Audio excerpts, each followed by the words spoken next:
Put your seatbelts on and get ready for the ride.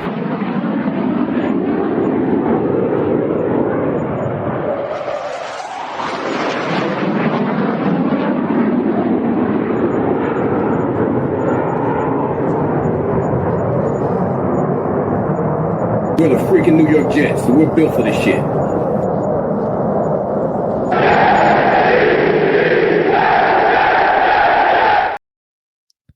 Hello, welcome to another episode of In the Trenches with Gang Green. I'm your host, Bubbs. Today is Monday, June 23rd.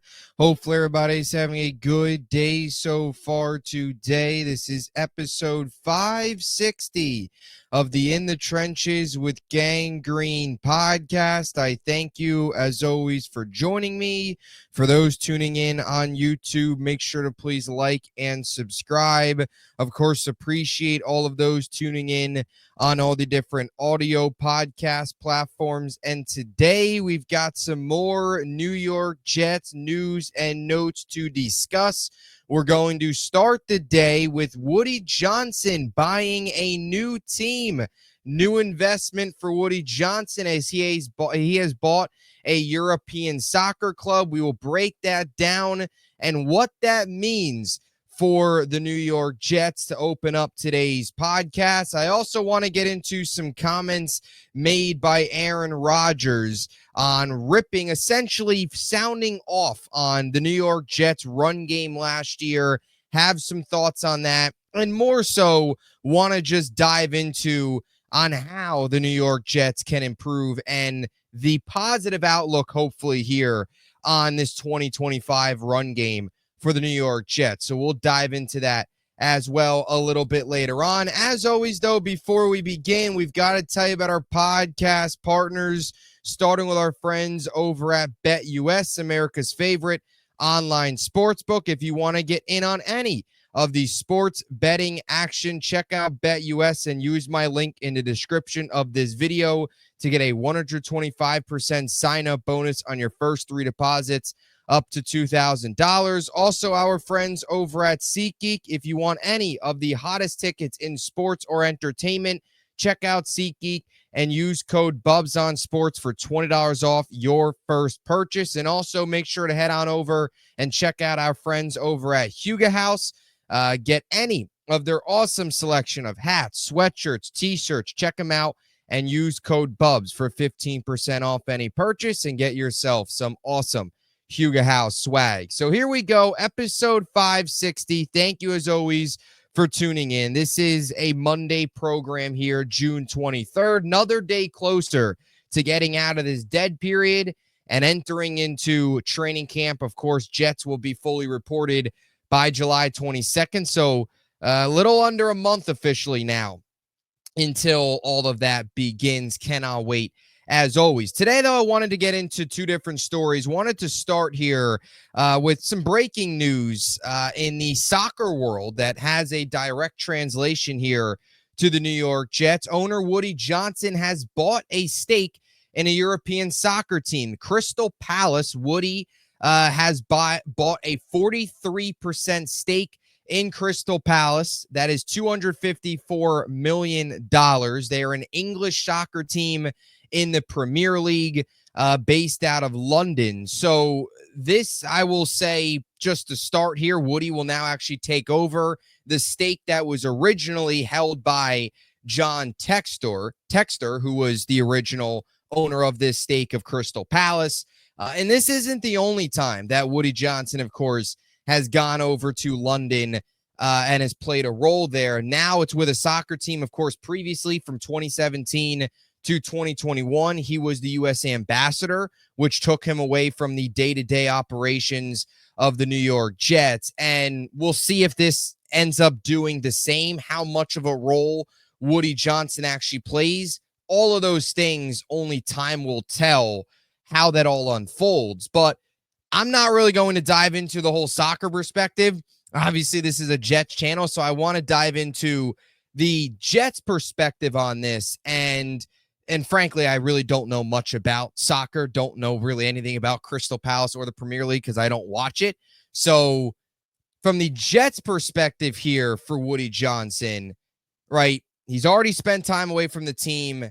Obviously, I think a lot of people instantly look at this and say, does this mean Woody Johnson is away day-to-day from the day-to-day operations? Will this kind of create a scenario where Woody Johnson's got to step back a little bit from the Jets and put a little bit more effort, put a little bit more time into this new investment, this new soccer team, right? Crystal Palace, not a new team, but new for Woody Johnson, of course. And hopefully that would create an avenue for Darren Muji, Aaron Glenn, and just this entire new Jets regime to just do their thing and run their program, build their foundation, try and build their culture without having a meddlesome owner who has been known to stick his nose in a lot of things throughout his time here. Hopefully this allows Glenn, Muji, the rest of this staff to run the show, right? That's hopefully what it does. And even if it doesn't, it's still just another reminder of the importance here for Glenn and Muji to have this thing be built their way and not with the owner having his nose in everything and not with the owner making decisions and meddling and all of the things that we have seen Woody Johnson do over his course of ownership of the New York Jets. So the pros of this, because I kind of put together, I guess, a pro list, and there is some things that I actually do think could not necessarily be cons of this, but could get annoying, which I'll get to here in a second. The pros of this is could mean Woody's less invested with the Jets, right? And that's a positive. I mean, any Jet fan walking this planet that breathes the same air we do, that should be a positive if Woody Johnson is not at the day-to-day operations of this team and basically just means, hey, Glenn, Muji, this is your team. This is your show. Run it your way, the way it should be and the way it unfortunately hasn't been. Now, Woody, of course, previously has been away. So could lead to that happening again. I would also just say this. Right, one of the biggest issues with Woody Johnson in the event where he has to play a little bit more of a role with the soccer team, wanting to get things rolling with them, it could lead to, again, this whole silenced approach around the Jets, more of a quiet approach around the Jets, which has been the case for Aaron Glenn and Darren Muji, right? Multiple times over the last couple of years, we have seen plenty of bombshell reports, plenty of leaks within the organization. Obviously the NFLPA report card that comes out every single year. This year, it was Woody Johnson was given an F. Just in general, there's been a lot of outside noise that has clearly affected the inside of that building. A lot of outside noise created by leaks within the building and by bombshell reports about the owner.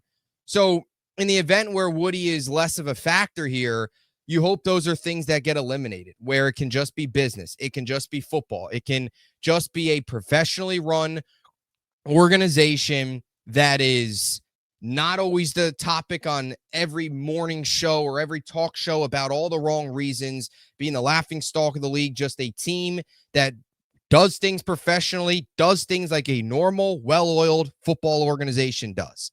Because that hasn't been the case with Woody Johnson, especially the last couple of years. Now, in terms of, again, and I want to re-emphasize, the whole actual how much Woody Johnson's actually going to be day-to-day operations with Crystal Palace is still kind of unknown.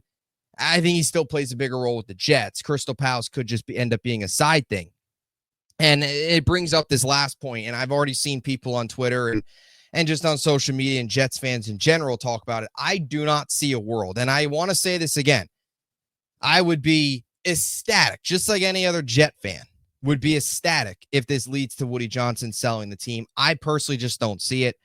I don't see Woody now taking over the soccer team and that leading to him having to sell the Jets. But by all means, if it does, sign me up for that, because Woody Johnson selling the Jets would be, I mean, just an absolute welcome sight to any Jet fan.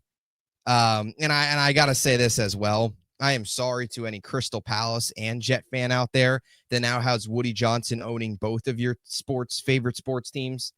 That is a miserable experience, and I don't wish that on anybody, so I apologize if there is any Crystal Palace fans out there as well that are now under the ownership of Woody Johnson for both teams, because that's rough. One team's enough. Two is definitely too much. But I don't see the whole sell of the team now. And I know that could be something that down the road, who knows, whatever. Now, I will throw two things in here. You're going to now see a lot of Jets playing in London, continue to see a lot of the Jets playing in London, especially now with Woody over there. That has been the case even with Woody and the relationships he had as the U.S. ambassador. They're, of course, playing in London again this year. And to me, that is a little annoying, and that is a little bit of a con because, first of all, just playing in London overseas every year, don't love those games when my team's in it. I don't mind them if it's not the Jets, but when the Jets are playing in them, just don't like it personally. And also, now you probably find yourself, because Jacksonville's in the same position, where the Jets potentially could be playing in London now every single year, which means every single year, if they are the home team, there's going to be one less home game. Like the Jets this year, the AFC, right? Every other year since they switched to the 17-game schedule, every other year, the AFC gets 9 home games, and then the NFC gets 9 home games. So last year, NFC had 9 home games. This year, AFC has 9 home games, but the Jets only technically have 8 because one of their home games against the Broncos is considered a home game in London. And I don't like that aspect of it, and that's going to continue to be the case, especially now with this new investment with Woody and the soccer club. And to me, that's just not fair to the fans, especially the season ticket holders, who now will continue to lose out on one game every single year, where 8 home games, or right. 8 home games now, even though the Jets have 9 home games this year, but one of them is in London. So the Jets season ticket holders technically lose out. Jets fans in general just lose out on an actual home game, which is kind of annoying. So that is one thing that I don't love. But Woody Johnson buys the soccer team. So what are your thoughts? Let me know what you think in the comment section down below. I don't think anything's crazy going to come out about this. I still think he is going to be around the Jets. I don't think he's just going to disappear. I would love if that would be the case. I'd love for the sell of the team. But to be honest, I think this is just kind of another one of those side things. And whether or not, even with it being a side thing, whatever, this emphasizes the whole point again of Woody, just back away. Back away. Let Moochie and Glenn run the show. Please let them do their thing and try and turn this organization around. So that's the Woody Johnson stuff. Now, I wanted to get into some comments made by Aaron Rodgers that Mark Schlereth discussed a couple days ago. I'll throw them up here on the screen. This was from Schlereth. Quote, Aaron and I had a conversation about when he was with the Jets, was how abysmal their running game was and how schematically it made no sense. Schlereth said via Chris Ward of SteelersNews.com. Quote, I started the conversation and then Aaron went on for about a 25-minute diatribe on just their run game. Now, this was from a couple months back, actually, when the Jets faced the Jaguars and Fox had the game and Schlereth was doing the game. And in their pre-production meetings, they were talking to Rodgers about this. So this is a little bit old. Schlereth now bringing it up now. I don't want to really get into, I'm going to spend a second on the whole Rodgers thing. I don't want to get into a ton of the Rodgers stuff because he's gone. He's not our quarterback. It's been months since the decision was made. I'm happy they moved on. Most Jet fans are. Fields is here. Like it's over with. But this is just another one of these examples, at least the way I interpret it. I know some people have different feelings. The way I interpret it, again, though, is Rodgers going on a diatribe and being upset about the run game, to me, is just so hilarious in an embarrassing and just frustrating way, in the point of Rodgers was running the offense last year. That was Aaron Rodgers' offense. The Jets brought in Nathaniel Hackett so they can get Aaron Rodgers. They were buddies. Those were their guys. Like Rodgers, the Jets did everything for Rodgers. That was his offense. So him complaining about them not having success running the ball, him, I'm sure, complaining about maybe a lack of run plays, whatever, is on him. Like you were running the offense. You were audibling out of a ton of running plays last year as a pass-first offense, especially late in the season when You were trying to chase down your 500th touchdown. That Jaguars game was a prime example. Right? Devontae Adams and Rodgers just force-feeding the ball to him. Sometimes it worked. That Jacksonville game it did, but other times it was a non-factor. You'd throw the ball 40 times a game, the Jets would score 9 points. We saw that a couple times last year. My whole point to all this is I just find it ironic how Rodgers was complaining about the run game, clearly ripping the Jets' run game, not liking the run game. Meanwhile, he was a big deal onto why the Jets weren't running the football, because he was running the offense. He was audibling out of a significant amount of runs early in the year when Nathaniel Hackett was still the play caller. That's your buddy. That was your guy. And we've talked about this all the time. What the Jets did to Rodgers, they gave him everything. They gave him Nathaniel Hackett. They gave him Randall Cobb. They were 2-3 and said, you know what? Or 2-4, actually. They said, you know what? We're going to trade for Devontae Adams. I mean, they did everything for Aaron Rodgers. But nope, it's not him. It's the run game. It's that. I find it funny how he's complaining about the run game when there was times where he just completely ignored the run game and just kept passing it. And his offense, which is pass first, going back to his days in Green Bay. So that aspect I find just ironic. I spend a time because it's Rodgers' waste of time. What I do want to talk about, right, the Jets run game this year. We've talked a lot about these numbers, but last season in 2024, 363 carries as a team, 32nd in the NFL. 1,561 yards, 31st in the NFL. Yards per game, also 31st, 91.8. They also only scored 8 rushing touchdowns last year. That was tied for 31st. So they were bottom 2 in 3 statistics and last in carries. And the next closest team was the Raiders, who had 380 carries last year, which was about 7. That's 17 more. That's about a game more worth of carries than the Jets had at 363, which is beyond pathetic. Right? And the importance of the Jets this year embodying that identity of a run-first offense. Just in general, the Jets having an identity this year for the first time in a very long time is a big factor. That was one of the biggest issues the last 2 seasons, especially last year with this New York Jets team, was not having an identity. There was none.